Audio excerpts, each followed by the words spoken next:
Now the session that many of you are waiting for. Indra Nooyi is here. She hardly needs an introduction, but I will attempt. Indra Nooyi has a groundbreaking career of leadership and influence that touches countless lives. She's well known as a former CEO and chairman of PepsiCo, where she led for 12 years, overseeing significant growth and where she was the first woman of color and first immigrant to head a Fortune 50 company. Under her leadership, when she took over, she had 17 brands, each with $1 billion or more. Many of these brands are part of our vocabulary, like Gatorade and Quaker Oats and Lay's and many, many others. She has been several times given the prestigious recognition, including Time's 100 most influential people in the world, many times, for Fortune and Forbes' most powerful woman. She's met world leaders, traveled all over the world. She knows world in a way that very few CEOs would ever know. She served on the top of the boards of Amazon, World Economic Forum, Consumer Goods Forum, American Academy, Art and Science, and many, many more. Let's keep going.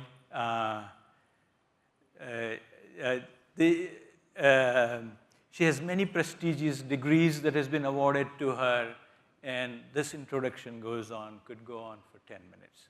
But what a privilege and pleasure it is to have Indra here with us. And it's my pleasure to invite Indra Nooyi on stage. Indra, welcome. And give her a very warm welcome.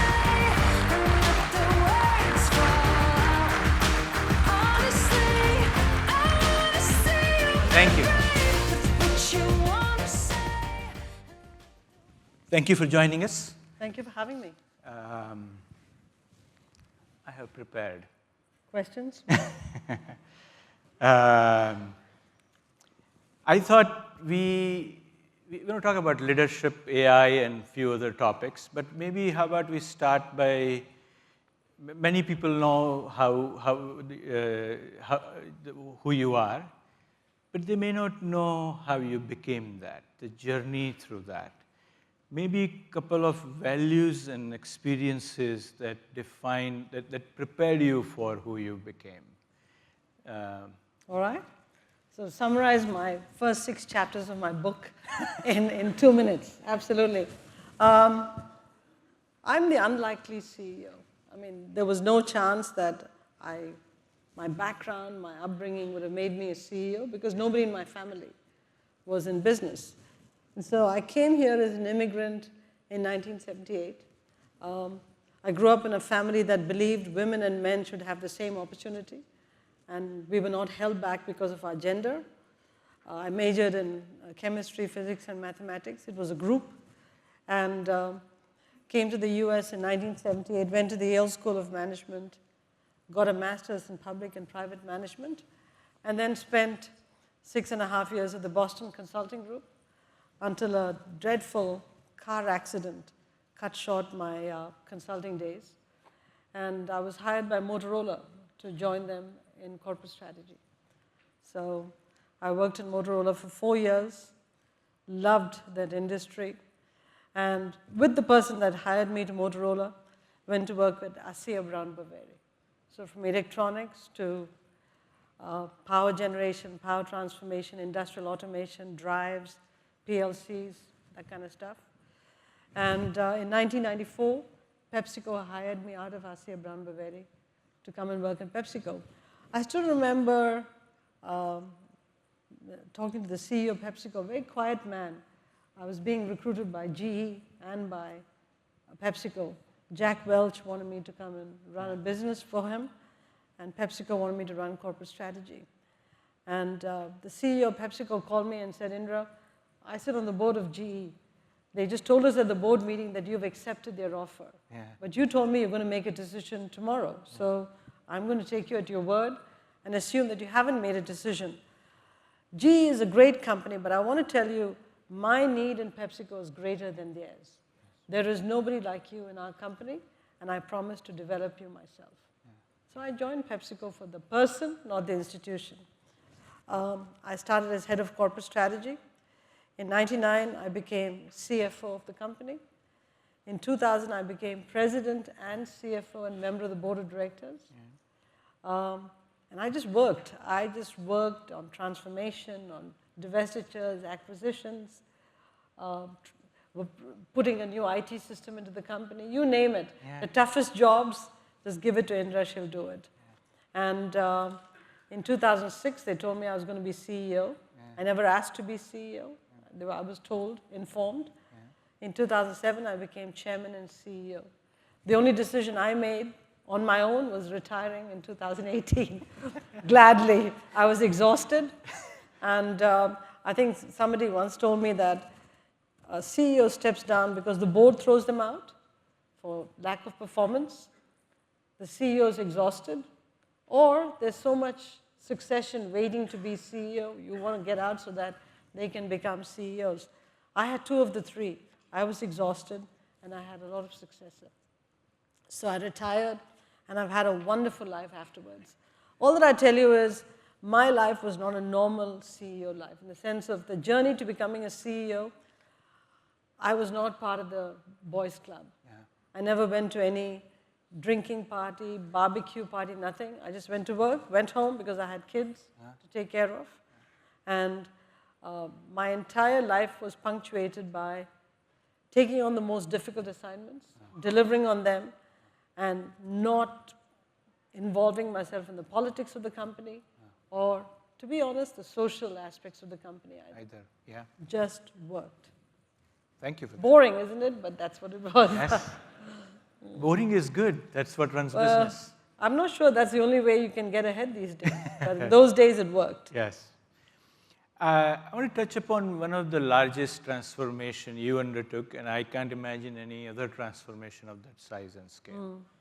And maybe bring it back to the challenges this audience faces. So, as one of the things you took on in PepsiCo is you saw the world changing to more healthier option.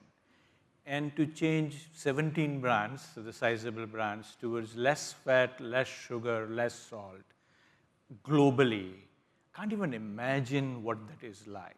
I can imagine employees not believing in you. I can imagine investors not believing in you. There are people who said, just get me the quarterly returns, right? And you can't possibly, now in hindsight, we could all look back and know how it worked out, but you can't possibly know that in 2006. Tell us that journey, and then maybe follow-up question, just laying it out. The audience have a similar challenge on AI. Maybe they see the North Star, but there is so much unknown. How should they think about it, learning from your experience? So I'll just give you a sort of a Cliff Notes version of what was done. When I became CEO in 2006, what they tell you is that when you become CEO, take a charge. Take a big charge and say the previous CEO did everything wrong. So if you took a big charge, then you can always ride the alpha from that. And it gives you breathing room. I had a few problems with that. First, I was CFO and president, and the CEO that was there at that time, Steve Reinemund, he and I worked closely together on everything. In fact, I was the strategy brain, and Steve was the operating head. If I now came out and said everything is wrong with the strategy, I was talking about myself. So that was not an option I had. And I would never do something with such low integrity anyway. The second is, I was on the board of the Fed of New York at that time, and I was seeing blinking red lights on the economy. And I knew that the economy was headed for some really tough times. You didn't have to be an expert to see that. And if you took a charge and the economy went into a recession, you're wasting the charge. So I didn't want to take the charge. And the third point is, if I did take a charge, what was I going to invest it in? You have to sit back and ask yourself, you take a charge and say everything was wrong with the company. There was nothing wrong with the company. And would you invest this charge that you're taking? So I decided I was going to sit back and ask myself, how is the world going to change around us for the next decade or so? Work backwards and say, what do we need to do today to prepare the company for the changing world in the future? So we asked about 6 different teams from different disciplines to lay out the mega trends that were going to impact corporations, food and beverage companies, and PepsiCo in particular. So think of the funnel. Yes. And each of these functions, supply chain, operations, marketing, sales, finance, corporate strategy, all came back with their megatrends. And it was interesting, 7 out of the 10 megatrends were common, and 3 were sort of highly specific. We all coalesced around 10 megatrends. And 3 of the megatrends required major work. The first megatrend was the consumer is shifting towards more health and wellness. And health and wellness defined as they were choosing nutritional options, but they were also looking for options that had lower fat, sugar, and salt in their core products. So a big change for PepsiCo that, basically we were in the business of selling sugar, salt, and fat. Tasted great, tasted absolutely great, irresistible, but we had to do the same with less of all of that. The second was there was a lot of backlash on companies on the amount of plastic they were putting out and how much water we were using. Plants were being shut down, and we were not being allowed to open new plants. So again, big changes. Just to give you an idea, we used 2.5 liters of water to make a liter of Pepsi. And in a water-distressed city, that's unconscionable. So we knew we had to make changes, reduce the plastics, recycle it. All of this takes time and energy. And finally, people. Most people wanted to work for consulting, the financial industry, or startups, because more payout if the company does well, and more exciting than working for a traditional consumer products company. Required us to rethink the employee proposition. So 3 of the trends required major rethink, putting in new capabilities, changing the business model. Now, what was interesting is that had I just told them we're going to do this, get on the program, people might have fought me. What I had to do was explain to them, the company as it is, if we keep doing what we're doing, what does the future look like? If we changed, what's the future going to look like? Why is it going to be better? And explain to them that if we didn't do it, somebody was going to do it to us. So I had to lay out that vivid picture for our employees all the time. It was interesting that I discovered that all of the employees had come to that conclusion themselves. Because we're a consumer brand, you see. They were watching their own families eat and drink differently. Their friends eating and drinking differently. I had an interesting experience where in my daughter's birthday party, we were serving Pepsi. And one of the kids said, "Oh, I have to ask my mother permission before I have the Pepsi." I looked at her in shock and said, "This is Pepsi, come on, this is fun stuff. You should be delighted that I'm giving it to you for free, drink it." And she said, "No, not allowed to drink sugar." I'm like, this is an eye-opening discovery. The second thing is that I was in Egypt when I became CEO, and I had dinner with all our executives, we're all men, and I invited the spouses to dinner. And at the end of dinner, I said, only the spouses are allowed to ask questions, none of the men. There was absolute silence for about 3 or 4 minutes. One woman put her hand up and said, "I'm going to ask you a question, Mrs. Nooyi. It's going to get me into trouble with my husband at home, but I feel obliged to ask you this question." She said, "We have all the Pepsi products at home, and we love them. I now have a child who's 3 years old, and I've changed what I'm buying at home for my child." And she talked about the products she's buying, and to me, that was another living proof that things had to change. And what was happening in our company was that people were living their lives differently than how they were behaving in their livelihoods. So the moral code of their life and the moral code of their livelihoods were at odds with each other. And so by doing what I was doing, I was bringing the two together. And this is very applicable in AI, right? Because we are all consumers of AI. When we go to a bank, if you're not a bank already, you go to the bank, you expect certain things as a consumer, but you come back to work and you go back to doing traditional. To your point, how we live and how we manage livelihood is too different. So I had to bring that all back to them to say, look, would you like to see plastics in your backyard? A landfill in your backyard filled with plastics? No. Then we're going to have to figure out a way to recycle it. So at all times, I had to communicate what we had to do with real-life stories. Communicate to them that this is about lifestyles and the way we live. It is not about some esoteric program that I was trying to impose on people.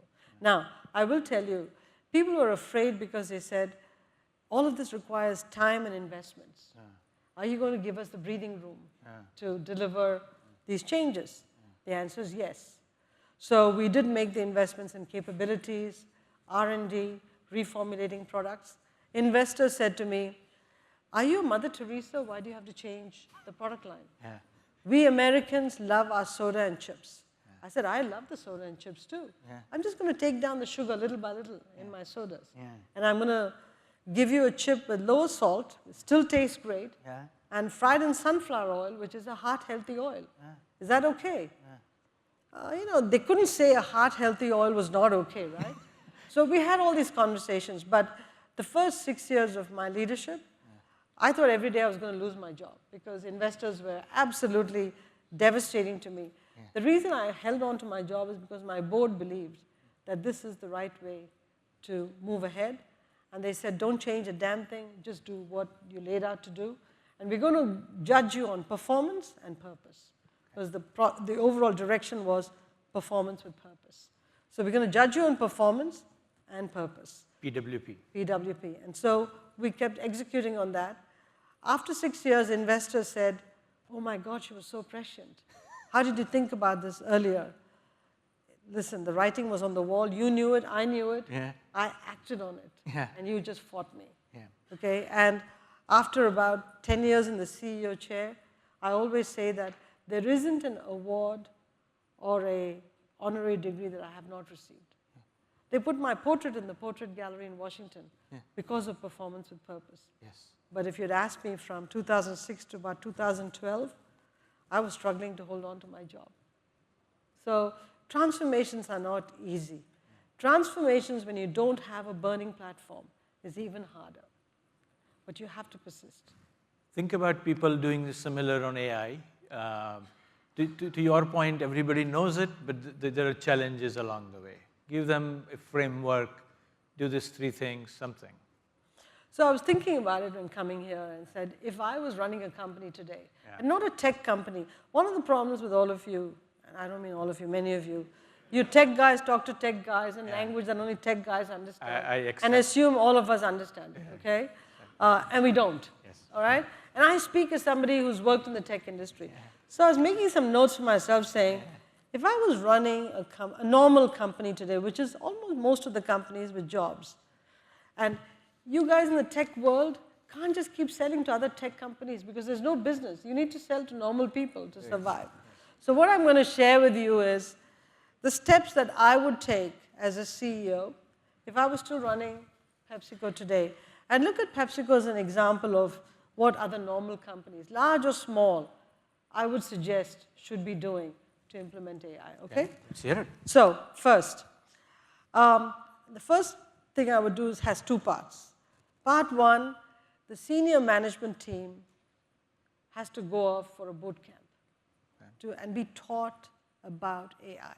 Because one of the things we all have a tendency to do, we are afraid to go to boot camp and say, we know nothing about this, teach it to me. And then we use words which we don't really understand what they mean. And then when other people say things to us, we have to pretend we understand it, because otherwise you're going to think we're idiots. So you have to go to boot camp. You know, there's a great saying that say, brief the top and train the bottom. When you start a transformation, train the top. We can talk about the bottom later on. Train the top. So any AI transformation is only going to be as good as the knowledge of the top management. So step 1, educate the top management and include in that top management group some of the key opinion leaders around the company because you need them to carry your message forward. So 1A is train the top management. While that's going on, have some of your strategy people, your thinkers, go around the company making a list of problems that require answers. Because at the end of the day, you need use cases, right? Just what are the problems we have that we've struggled to find answers for? Just make a catalog of them. We don't do that. Ask the question, why couldn't we answer this problem? Why didn't we understand this consumer better? If we did this differently, what kind of an outcome could happen? Make a catalog of all of that. So that's step 1.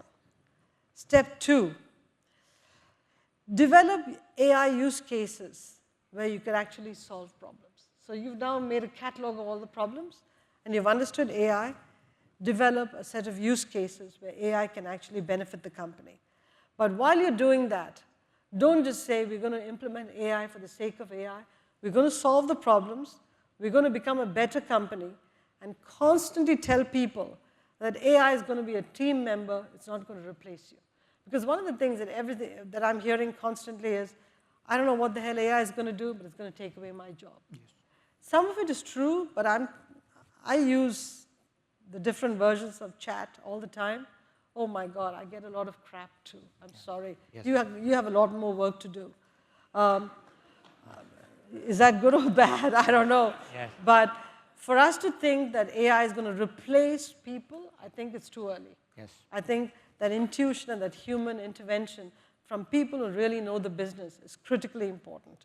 So, if I may interject, I think you're very right here, because although AI could consume the current knowledge that exists and figure out everything we want to figure out and amazing things whenever we get better at it, as you said, how will new knowledge be created? How will we have new experiences? That's the problem. Where would all of that will come from? AI is going to keep training on itself. Existing itself, and then AI has written books and nobody reads them because there is nothing new in them. And they're so bad. Right. Oh God, I wrote using, I'm not going to mention the software. Yeah. I used it to write a book just to see what it came out. Oh my goodness. I said, thank God writers still have a job. Yeah. But I want to come back to this. Yes. Reinforce the benefits to the company. Talk about it's not going to replace you, it's your team member. It's going to help you do mundane tasks faster and then create more productivity in the company. Critically important, it's a message of hope, optimism, and the future of the company being even more productive than it is today, as opposed to, I can reduce the employment in this company by 30%. You will find people stonewalling what you're doing. That's step 2. Step 3, I in PepsiCo would create a small, I want to call it a help desk or a super help desk, but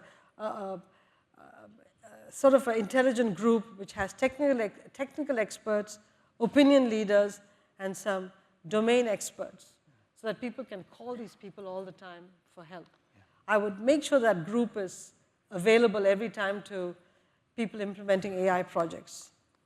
The 4th step, I would carefully pick the projects to work on. Somebody talked about it in the previous panel. You have to have a portfolio of projects. Short-term results, medium-term results, long-term results. There's no point having a portfolio of long-term results, although the reward might be huge. If you don't have short-term benefits that you demonstrate, people will lose interest in the transformation, and then you've lost the people, because once you back off the transformation, you'll never be able to launch it again. So you've got to keep pedal to the metal. Select the projects and make sure you have a portfolio of short, medium, and long-term impact. Select the tools that you're going to use and use them. So make the selection very deliberate and careful. My observation is that a lot of these tools are beginning to converge. They start off sounding very different, but they're all beginning to converge. I mean, how many AI tools are you going to have for shopping? Yeah. What am I going to do, learn 10 tools to shop? Yeah. They're all going to converge. The consumer is going to force convergence. Select the tools very, very carefully and lean upon this internal group to select the tools. Because in the tool selection, you don't want to end up with such a high-cost set of tools that you create an annuity that you have to pay too much to. Select the tools very carefully. Create the framework for ethics and standards for implementation of AI. Because you don't want a situation where you pick tools which discriminate against some people or only focus on a certain kind of consumer and not on a different kind of consumer. Make sure you have frameworks and implementation of AI, how it's going to happen, with human intervention laid out very, very carefully. If people fail in implementation of AI, this is step 7, and not get the quick results, don't penalize them. Let them fail fast. Go back and keep trying it. But the only way you can support these people is if you understand it yourself. As a CEO, if you're educated and you say, I know why you failed, go back and try it a slightly different way. Allow them to fail, because no transformation project has success all the time. It's good to have failures, publicize the failures and how you recovered. And most importantly, publicize the successes and the failures. Yeah. Don't just publicize the successes. People think you're in la-la land. And finally, if you have enough of these, then start to scale. Don't rush to scale something which has not been proven. Because AI is so profound. And as you said, right now, AI as we know it is just learning on itself. Keep this team member concept and make sure that you scale only when you have real proof of improvement, real proof of productivity, or real proof that you've delivered value in some shape or form. And then reinforce the cycle over and over again. I will tell you, as a CEO, I would go to boot camp every so many months. The world is changing. The way I approach this might also have to be tweaked. So I'd repeat this whole cycle again. If you don't have a learning CEO, a learning senior management, forget it. This is not going to work in today's world because there's going to be two worlds. You speaking a language that only you understand, and us speaking a language which we don't understand, but we have to pretend we understand. We have to come together. For sure. So you guys have to learn to speak a different language, and we have to be willing to learn it too. I love it, isn't it? Give her a big round of applause. You don't have to.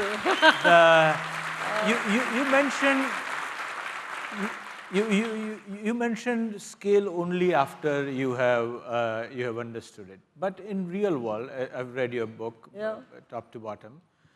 You hired a researcher from a pharma to do R&D on science of food. So, because when you are ready to scale, you can't immediately scale. So, it sounded like you to, in parallel, keep building so that when a moment is right, you can scientifically move forward. That's the impression I got. Well, you know, I hired the best and the brightest to come here. I was a chemist, remember? So I understood what he was talking about. If I knew nothing about what he was talking about, I would be terrified. And so when somebody questioned me, for example, we had a SEAL lab, which was doing advanced technologies. How do you capture flavor in oats, or how do you take the orange peels and do things with it? So a whole bunch of projects. If I didn't sit with them and understand what they were doing, I would have cut those costs, because the first sign of trouble, you say, get rid of future projects. That's right. The reason I could sustain them is because I understood what they were doing.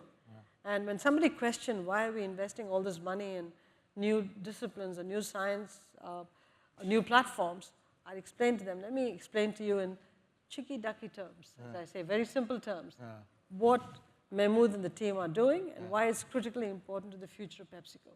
So this is what I come back to, education of the top, training the top. And if you don't do that and delegate AI transformation to the people in the rank and file, who are all competent, it's not going to stick. Very true. Thank you. That's just remember, I've not been a CEO for 7 years. So please, I'm just imagining. It's called imagine, right? Imagining, I'm not regretting, I'm imagining. I'm going to quote you to you. I don't know if that's irritating or not, but I'm going to attempt. I'm sure it's brilliant. Okay. You said the distance between number one and number two is always a constant. What's the leadership lesson in that? My observation, somebody mentioned this to me, and I realized it was happening in real life. If you want to pull up your organization, the leader has to pull him or herself up. If you don't pull yourself up, you don't pull the organization up, because you allow your mediocrity to define the organization. So the distance between the leader and the person right next to them, the level next to them, is a constant. So you have to pull up the organization. The day that space starts to narrow and become non-existent, you got to move out and let somebody else be a CEO. Right. That forces CEO to be learning, developing CEOs, be insatiably curious, and pull up your organization constantly. Because let's not forget, as CEOs, we had enviable positions. We traveled the whole world, met leaders of every kind, met other CEOs of large companies. We had a tremendous knowledge base.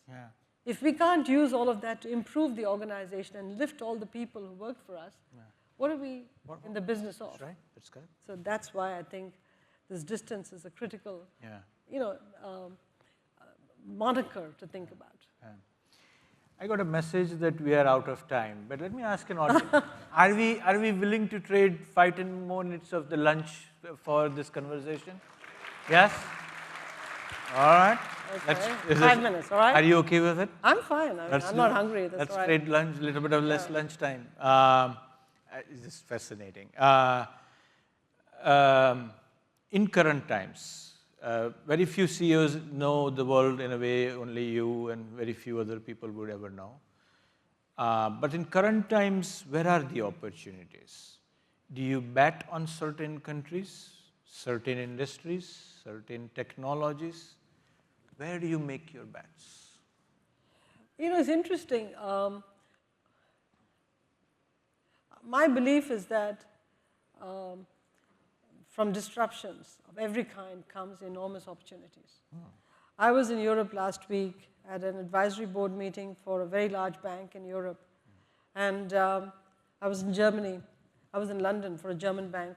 And the conversation was about how in today's tumultuous world, the opportunities for Europe have never been greater.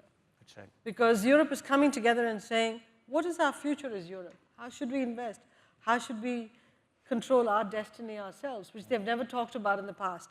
I just use that as an example to say, when we're in a chaotic, tumultuous world, whether it's driven by technology or geopolitics or whatever, it's very easy to sort of say, oh my God, what am I going to do?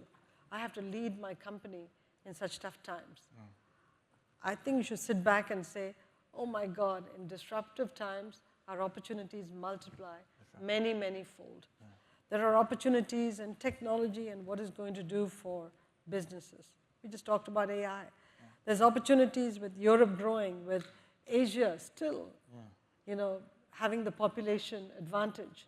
Opportunities abound. Africa is reimagining itself. Opportunities abound. Again, different time frames, and the returns may be different. Goes back to the discussion of the portfolio. You've got to have short-term, countries and businesses to bet on, medium and long-term. You have to create the breathing room to be able to invest in all three durations. But everywhere in the world I look, there are opportunities. You know, if you're a defense company, you're saying, I love these wars, have some more. There are opportunities, okay? If you look at one company's failures, other companies are saying, great, I'm glad this big company failed because I can pick up all that business.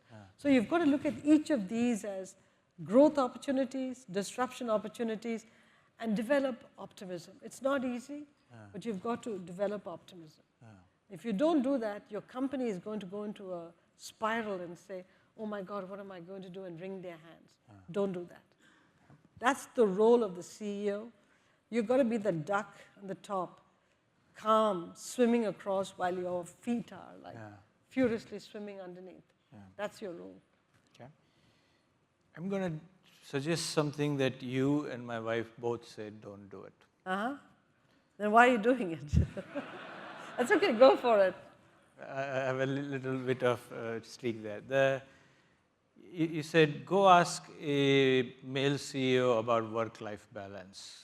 Why are you asking me? But I've read your book and I wanted the rest of the audience to hear it. That's why I'm doing it. You said work-life balance is a myth. Tell me more. It is a myth. I mean, it's a fact. I mean, it's 24 hours in a day. Being a corporate leader, any job is a full-time job. You want to be a CEO, it's 3 jobs rolled into one. I mean, CEO jobs are difficult. When I was CFO, president, all these jobs are very, very difficult. When you have kids, each of your kids is a full-time job on their own because there's just so much to do to keep the family together. Being of Indian origin, being a daughter, a daughter-in-law, these are all full-time jobs. You still have 24 hours in a day. How can you achieve work-life balance? I'll give you an example. I come to the office, I get a call. Your daughter has sprained her ankle.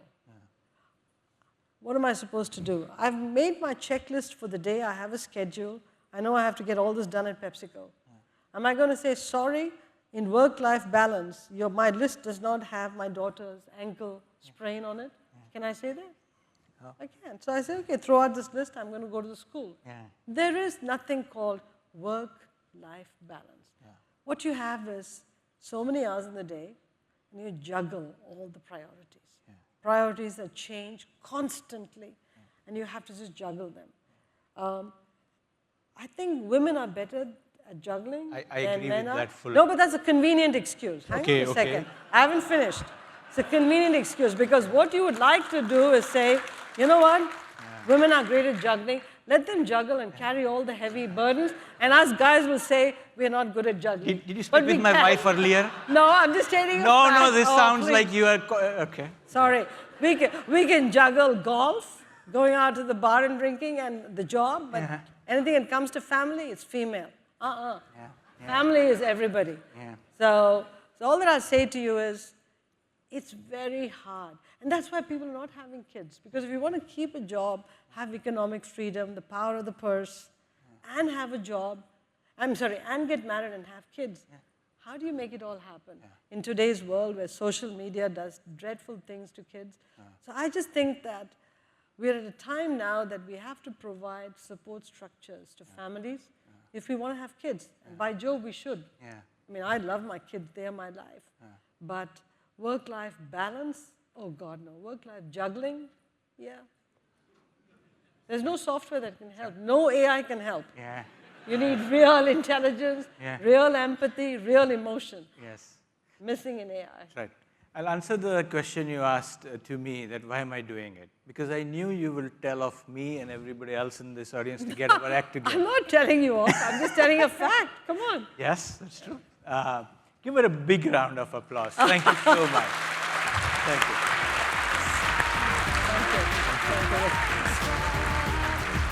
Thank you. Thank you.